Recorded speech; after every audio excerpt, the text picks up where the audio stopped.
নমস্কার, আমি সৌত্রিষা। আপনারা দেখছেন নিউজ ২৪ ঘন্টা। পুজোর প্রস্তুতির আরও একটা পর্বে আমি চলে এসেছি আপনাদের কাছে। তো এখন আমি চলে এসেছি অনামী সংঘে এবং জেনে নেব এই পুজোয় কি থিম আছে আর কত বাজেট। সঙ্গে পেয়ে গেছি এই কমিটির আরও অনেক সদস্যদের। তো জেনে নেব প্রথমে দাদার নাম। আমার নাম হচ্ছে তরুণ গোস্বামী। এবছরে আমাদের থিম হচ্ছে আপনার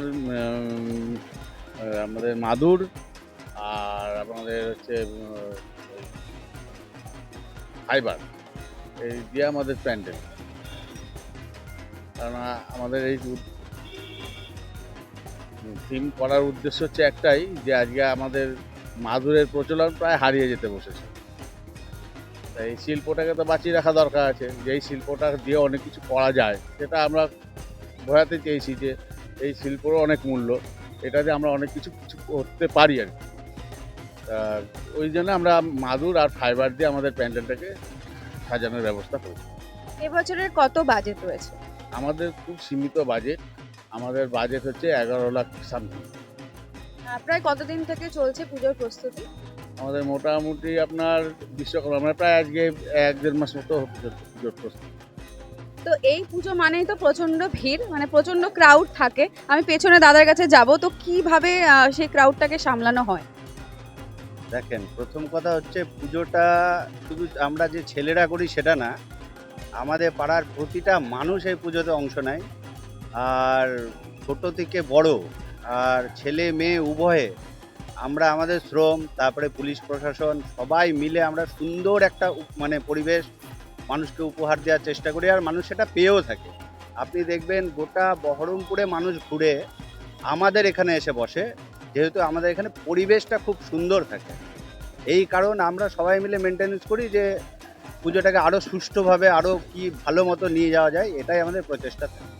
কি কি কালচারাল অনুষ্ঠান হচ্ছে এবছর? কালচারের অনুষ্ঠান বলতে আমাদের 5 দিন 5 রকম অনুষ্ঠান থাকে, যার মধ্যে লোকগীতি থাকে, অর্কেস্ট্রা থাকে, আমাদের পাড়ার কিছু মা বোনরা আছে যারা নৃত্যশিল্প দেখায়, আবৃত্তি থাকে, প্রচুর অনুষ্ঠান থাকে। বিশেষ করে আমাদের মেয়েদের জন্য প্রচুর অনুষ্ঠান থাকে। আর কি ভাবছেন যে এই বছর যে থিমটা করা হয়েছে, তো এই বছর মানুষ সেটাকে কতটা গ্রহণ করবে, মানে কিভাবে অ্যাকসেপ্ট করবে? অ্যাকসেপ্ট করবে মানে এটা অ্যাকচুয়ালি থিমটা হচ্ছে যে আমরা দেখেছি আমাদের ঠাকুমা জেঠিমারা আগে মাদুরের খুব ব্যবহার করতো, এই প্রচলনটা এখন উঠেই গিয়েছে প্রায়। তো এই শিল্পটাকে বাঁচিয়ে রাখার জন্যে বা মানে কি বলবো, এই শিল্পটাকে বাঁচিয়ে রাখারই চেষ্টা আমাদের। তো মানুষ এটাকে প্রচুর মানে আমরা তো ইচ্ছা করতে মন থেকে গ্রহণ করবে। দারুণ হবে, দারুণ ব্যাপার। আপনারা যখন এটা কমপ্লিট হবে আপনারা দেখবেন সবথেকে বেশি ভিড় আমাদের এখানেই হবে, আমরা আশা করি। কবে উদ্বোধন আছে এই পুজোর? আমাদের উদ্বোধন ষষ্ঠীতে, তাহলে পঞ্চমী। ওই দিন থেকেই পুরো ঠাকুর দেখা স্টার্ট হয়ে যাচ্ছে এবং দর্শকদের উদ্দেশ্যে কি বলতে চাইবেন? দর্শকদের উদ্দেশ্যে একটাই কথা বলবো, আপনারা আসুন। প্রতি বছর আমরা নতুন নতুন চমক দিয়ে থাকি, এবছরও নতুন চমক আছে।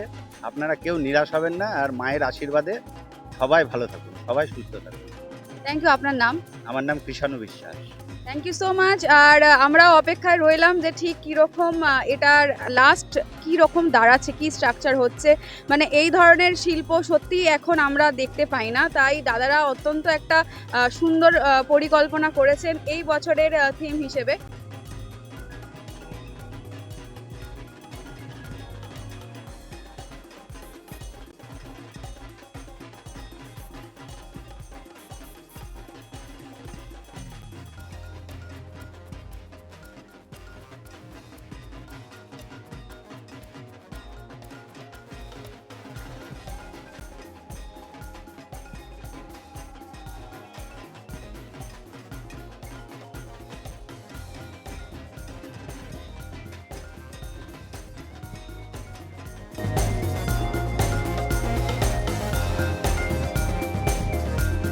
তো দেখতে থাকুন নিউজ ২৪ ঘন্টা। এরকমই আরও অন্যান্য জায়গায় কী কী থিম হচ্ছে সেইটা নিয়ে, সেই খবরাখবর নিয়ে আমি পৌঁছে যাব আপনাদের কাছে।